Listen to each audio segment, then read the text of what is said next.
जय जिनेन्द्र। आज हम नवकार महामंत्र के अर्थ को समझने की दृष्टि से पांचों पदों का कुछ विस्तार से विश्लेषण करेंगे। इसे शुरू करने से पूर्व मैं इस नवकार मंत्र का उच्चारण करूंगा। आप ध्यान से सुनिए। नमो नमो अरिहंताणं, नमो नमो सिद्धाणं, नमो नमो आयर्याणं, नमो नमो वज्रायाणं, नमो लोये सवसाहुणं। भी जानते हैं कि नवकार महामंत्र के 5 पद है। इन्हें पंच परमेष्टि के वंदन के पद कहा जाता है। प्रथम परमेष्टि है अरिहंत भगवंत, और नमो अरिहंताणम में अरिहंत भगवंतों को नमस्कार किया है।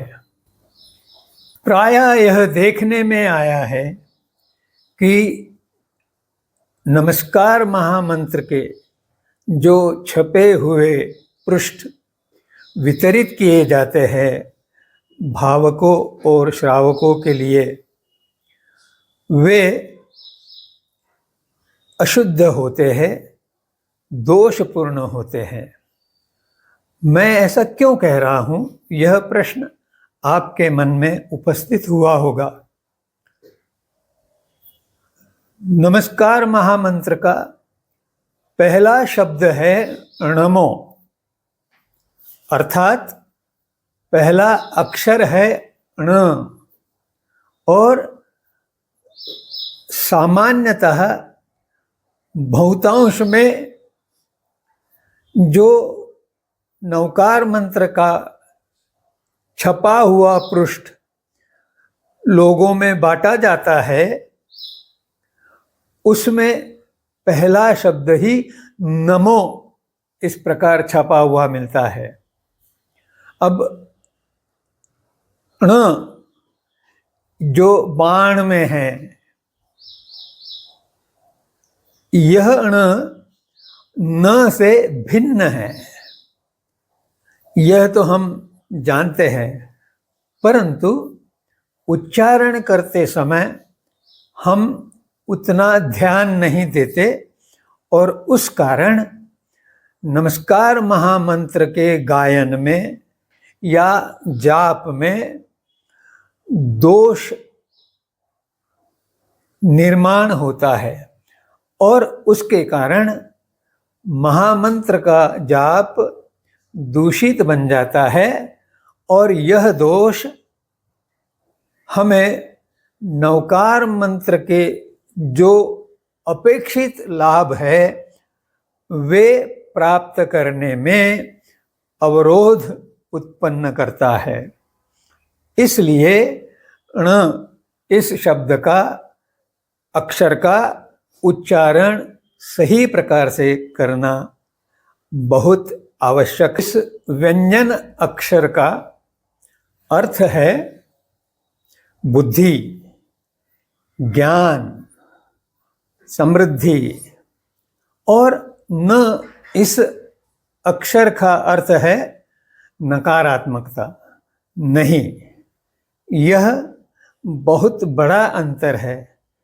इसलिए उच्चारण शुद्ध करना हो तो ण इस प्रकार उच्चार करना चाहिए, तभी जाकर संपूर्ण नवकार महामंत्र यह शुद्ध पद्धति से उच्चारित होगा, और हमें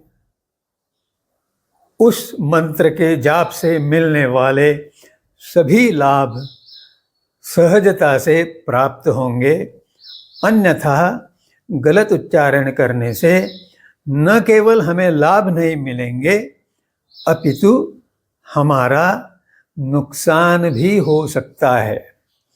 इस प्राथमिक चेतावनी के पश्चात अब हम प्रथम परमेष्टि अरिहंत देव इनके संबंध में कुछ जानने का प्रयास करेंगे।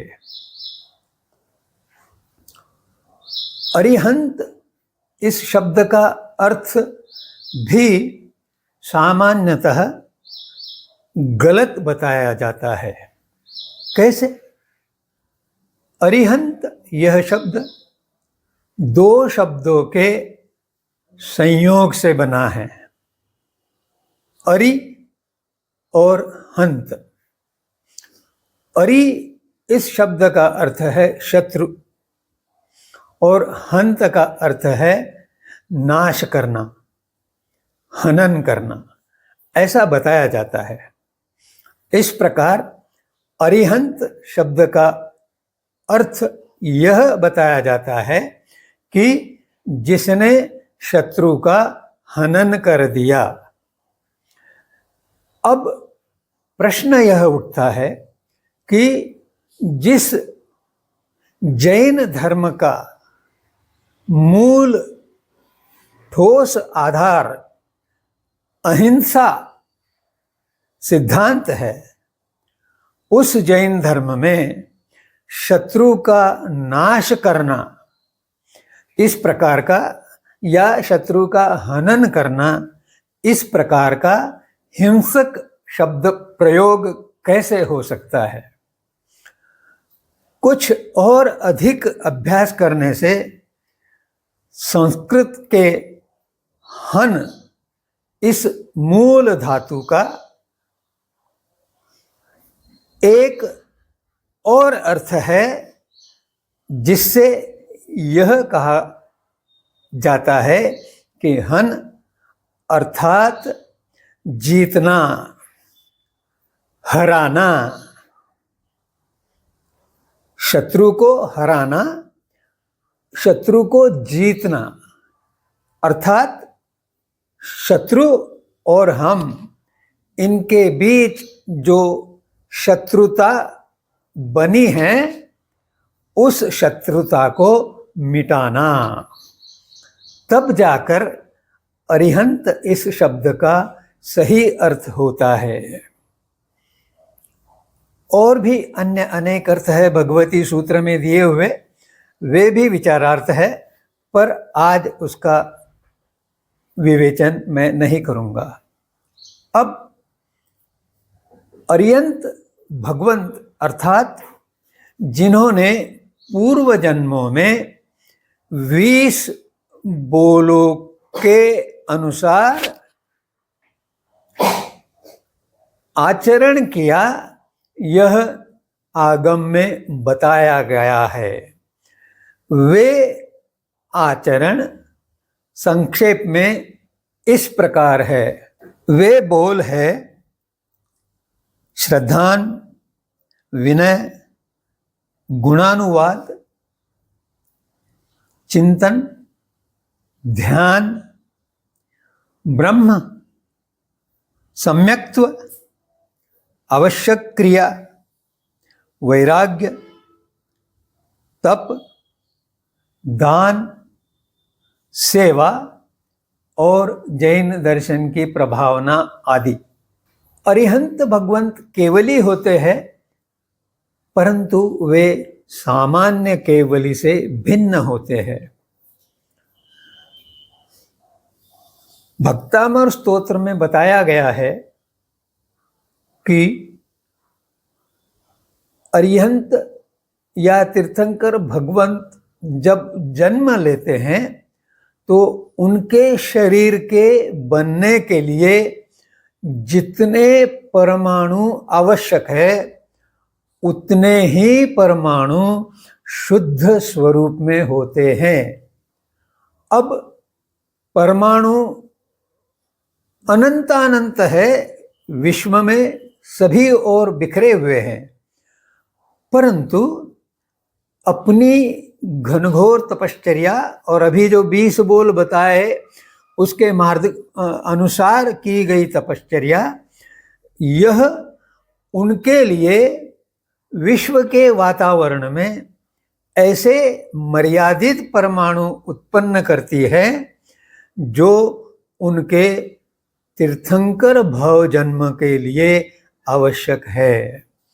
यह प्रत्येक अरिहंत या तीर्थंकर भगवंत की विशेषता है, क्योंकि अपने पूर्व जन्मों में ही वे इस प्रकार के कर्मों का संचय कर लेते हैं जो उन्हें अपनी इच्छा अनुसार